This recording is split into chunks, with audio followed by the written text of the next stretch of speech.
Hi, my name is Stephanie, and I'm a big fan of all things music, movies, and pop culture. And I have a massive collection of movies and music. And today I wanted to talk about all of the movies that I watched in September this year. So, according to my list, I watched 15 movies in September, and 6 out of the 15 I had never seen before. I also did not go to the cinema in September, which is kind of crazy, but it was a hectic month, and I know I have a lot of movies that I need to catch up on. And there's a lot of movies that have come out that I really need to see. I'm really excited to see them. I also watched an extra 2 movies than I have in the last few months, where I kept having watched 13 movies just over and over and over again. So the fact that I've watched 15 this month is a little bit fun. So the first movie that I watched in September was The Wedding Singer, and I pretty much watched it like on midnight of the first. It's a tradition for around the time of my birthday to watch certain movies, and one of those movies that falls into this tradition is The Wedding Singer. The Wedding Singer is one of my favorite movies of all time. Firstly, it just nails the comedy aspect of it, which is crucial to a comedy, but the dynamic between Adam Sandler and Drew Barrymore is so perfect. And I have seen this movie a million times, and I've seen 50 First Dates a million times, and I've seen Blended a few times, not as many, but this one will always bring me comfort and make me cry and make me laugh and make me quote it at the screen and make me sing, and the soundtrack and everything about it is just perfect. And again, it's one of those movies that I think nails the 80s in that the references are perfect, the way that the sets are and the look of everything, even like down to the hair and the costumes, just everything about it I think fully nails the concept of the 1980s and pays it homage in the best way. I think the other thing that really stands out to me about this movie is the rom-com aspect. I think that sort of magic that comes with certain movies is kind of rare, and I think it really shows within this movie in that as well. There is so much heart within these characters, and as I get older and I watch this, it feels a lot more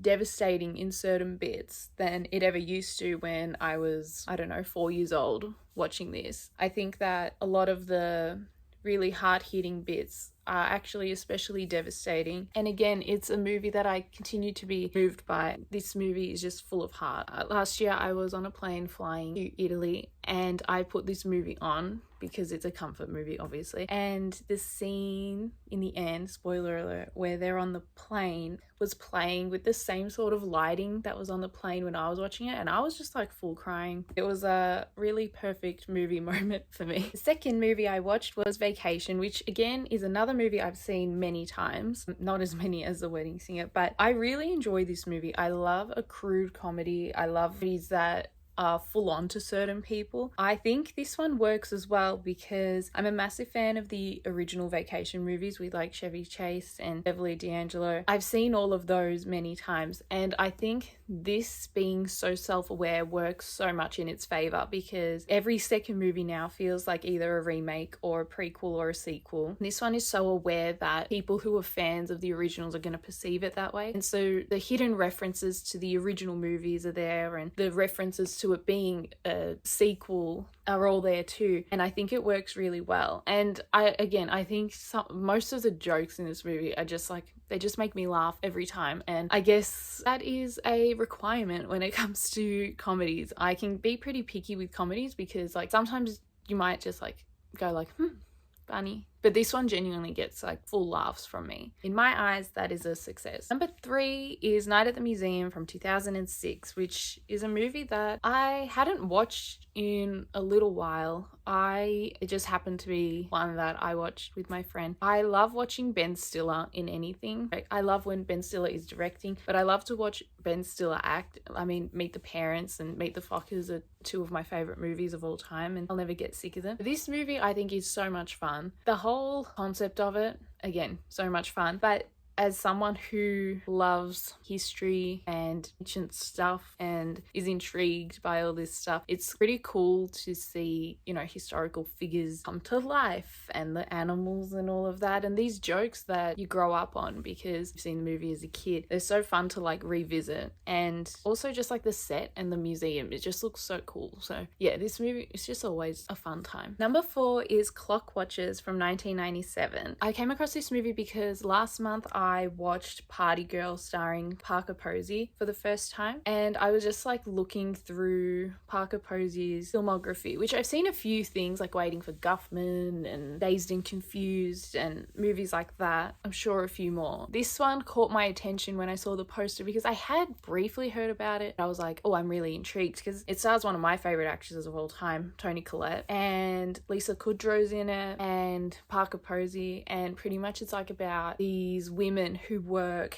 as like temps in an office, and it's about how Toni Collette's character starts working there and they become like a full friendship group. The 3 girls already work there, but she joins their group and they start to hang out together, and as things get more intense at work, their friendship and the whole situation is sort of challenged. And this whole movie really affected me in a very interesting way because firstly I thought the concept was so interesting, and I think it's so interesting to see female friendships explored in different ways, because a lot of the time it's, you know, school movies or college or different situations, but this being like a workplace drama comedy was really interesting, and to see sort of like quirky things that happen, but also it kind of explored the concept of being stuck at a job and like, where do you find joy getting a real job, and what does this mean and what does that mean. And I really enjoyed firstly the performances, and I enjoyed feeling like I was part of this friendship group as you watch this movie. But I think it just brings up some really important things, because as I watched it I was like full contemplating my life and really need to own a copy of this movie because I was like so impressed with it. Number 5 is Saltburn from 2023. This movie was a rewatch. I don't really know what brought this on. I think I just really wanted to re-experience it. I have seen it a few times, and the first time I did see it, it was in the cinema, and it was with people who all had hilarious reactions, because if you've seen Saltburn, I think, you know, some things can be a bit intense if you're not expecting it. I personally enjoy seeing interesting things in movies because I like the idea of like, where's the line and crossing the line. I mean, all within reason. I really enjoy the movie Saltburn. I think it's one where the performances are fun, the concept is fun, and just it's just such a stunning movie too that it's so hard to get sick of watching if you've, you know, if you've seen it before. It's pretty easy to rewatch, and there's a lot of hidden things within it if you didn't notice it the first time. Number 6 is Electric Dreams from 1984. So again, this is another movie that I've seen a few times in the last few years. The reason why I wanted to watch it the first time was because my dad was talking about it and it was on TV, so I watched it. And of course, I've grown up with the song Electric Dreams. It's one of my favorite songs of all times, and I knew that it was within this movie. So I was like keen to see how it shows up. But if there's one thing about me, is like I will watch a movie just to hear a certain song. It's happened on multiple occasions, and I'm sure it will happen until the end of time. I was very intrigued by this movie before I watched it, and upon watching it, I really enjoyed it. And so a few other times that it had been on TV, I would sit and watch it, and if it was just on halfway through, I would watch it from the halfway point. This movie is very interesting, and I think that the themes are very relevant right now, in that it's about like a guy who ends up with like a computer, and the computer picks up on like his life, and the computer ends up with like a life of its own, and it's honestly giving like an AI situation. Because as I was rewatching it, I'm like, oh, I'm having a different reaction to this movie than I had the last few times when I first discovered it. I think that aspect of the movie is really interesting to delve into. I think the music is super cool. The computer music and of course Electric Dreams and all of that works so well. The other thing about this movie is it's so stunning to look at, and Again, if you've seen any of my other videos on this platform or on other platforms, you know that a big thing for me is that I love to watch anything that's stunning. There could be movies that are not the best in terms of writing or acting or literally anything, but if it's stunning, I will give it a go. And for me, this movie, it really exhibits that 1980s aesthetic that people like crave, in that, like, if you go on Pinterest and you're like 1980s apartment, like this movie should pop up. Set in San Francisco, and the house is stunning, and they live in like apartments on like a main road. Everything from the furniture to the clothes to the how the like store looks when they walk in, and he's buying the computer and everything like that is just so pretty and so cool that, again, it's one of those movies where you could put it on in the background somewhere and mute it and you just be like transfixed by what's happening on the screen, because like got those pinks and purples and it's just so stunning. Number 7 is Havoc from 2005. So Havoc was a movie that I wasn't really intending on watching. I just kind of came across it and I knew about it because Anne Hathaway's in it, and then there's like people like Channing Tatum pops up in it and Joseph Gordon-Levitt is in it. But I'm a massive Anne Hathaway fan, and I was like, I've seen a lot, but I was like, I should watch ones I haven't seen before, so I tried it. It is an interesting movie. It's kind of about gangs and like this group of like teenagers that kind of end up in there. It kind of reminded me of The Bling Ring in that it's that sort of person that ends up in these situations. The situations were pretty intense. The movie is quite intense if you're like not into this sort of stuff. The outfits were cool, and it's fun to see, you know, your favorite actors in movies where it's lesser known. So yeah, Havoc was fun. Number 8 is The Kissing Booth from 2018, which I watched right after I watched Havoc. I had not seen this movie. I had seen bits and pieces and heard bits and pieces because it felt like most people around me had seen it. I honestly really enjoyed my time with it. I enjoyed just like the simple nature of it. I actually really enjoyed watching The Kissing Booth. Number 9 is The To-Do List from 2013. I love this movie. I've seen this movie a lot. I've shown this movie to people, told people about this movie. I think it's so fun. It's a raunchy R-rated comedy, and it's about a girl, which is fun because a lot of the time these movies I find are about male characters and all of that, and I think this movie works so well. I think it's so funny. I think some of the stuff in it, it's almost like, how do you get away with this? And that makes it fun too. I'm a massive fan of Aubrey Plaza and like her comedy and her acting, and I think she's just so good in this movie because she can be so blunt, and in certain situations you're like, she's like perfect for this role just because of like how insane some of it is. I love the sets in this movie. I love the costumes. I love that whenever I watch this movie it makes me want to cut bangs to look like her. This is the perfect summer movie. I wish I had watched it in summer. I will probably watch it again in summer. You can feel summer exuding off the screen when you watch this movie. Number 10 is Raw, which is one of Eddie Murphy's comedy specials. This one's from 1987. This comes after his special Delirious, which is my favorite stand-up special of all time. I've seen Delirious 1,000,001 times. Raw I've seen a lot, but not as much. And I caught this on TV late at night. And again, it's bits I've seen before and laughed at before and all of that. I'm a massive Eddie Murphy fan in movies and in stand-up. I think you just have to be aware that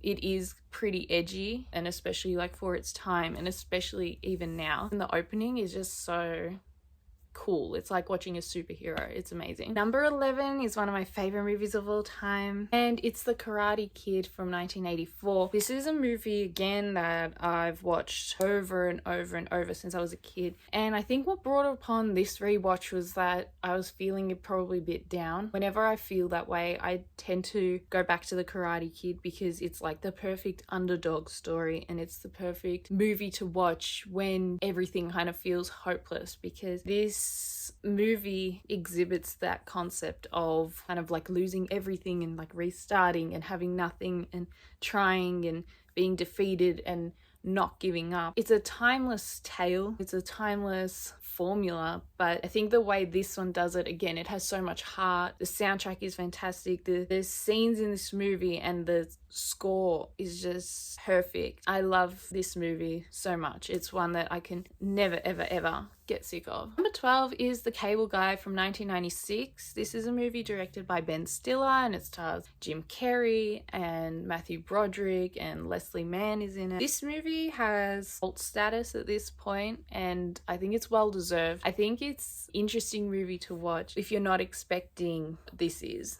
I think it's an interesting exploration on friends and loneliness and TV while I watch this really late at night, and I think that's like the perfect way to watch this movie. It almost like makes you feel like you discovered it on late night TV, which is always a fun way to discover new movies. Number 13 is again a movie I've spoken about a million times. It's one of my favorites. It's Purple Rain from 1984 starring Prince. I caught it on TV late at night the other week and was like, well, I have to keep watching, and so I did, and so I watched Purple Rain again for 14th millionth time. There's just so much electricity within this movie and it's so inspiring and it's so cool and so fun every time to see just a genius at work and to watch Prince do what he does. It's amazing, really. Number 14 is Happy Gilmore 2. So again, I'm a massive Adam Sandler fan and I'm a massive fan of Happy Gilmore. It's a movie that I revisit all the time. I can quote it. If it's on TV, I'm gonna sit from whatever point it is and keep watching because I know I'm gonna laugh. Happy Gilmore to me, again, is another movie that it just exudes comfort, whether it's literally in the set, the colors, the costumes that like Adam Sandler is wearing, everything about it just feels like comfort to me. Honestly, I was pretty skeptical about Happy Gilmore getting a sequel because I was like, how is anyone going to be able to touch this masterpiece? But again, I'm open to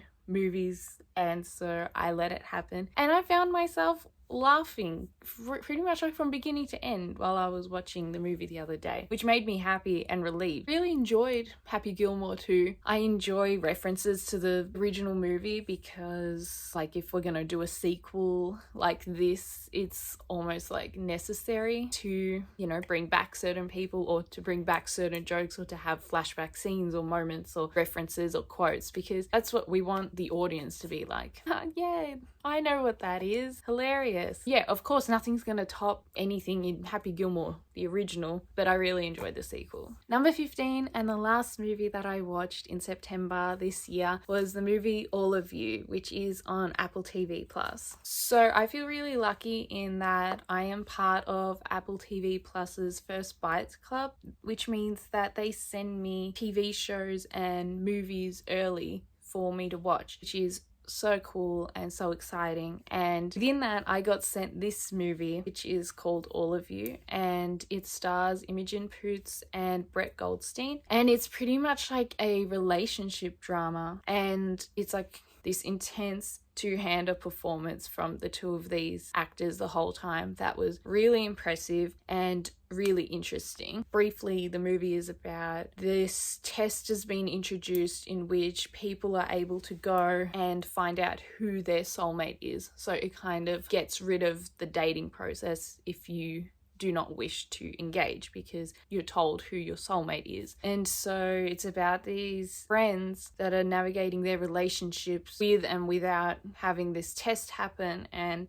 I think that it's really interesting to see these conversations come up and the concept of a soulmate is questioned, and it's like how much of it is like your free will to be like, I want to be with this person versus how much choice you have whether you like want to be with this person or whether the concept of soulmates exists and it's like, no, you should be with this person. So yeah, I really enjoyed this movie and it made me think a lot, and I'm so grateful that Apple TV have me as part of this club because I love being able to see things early and to be a part of that side of things. It's so cool. So here we have it. Here are all of the movies that I watched in the month of September. Thank you for watching this video if you made it to the end, and I will see you in the next one.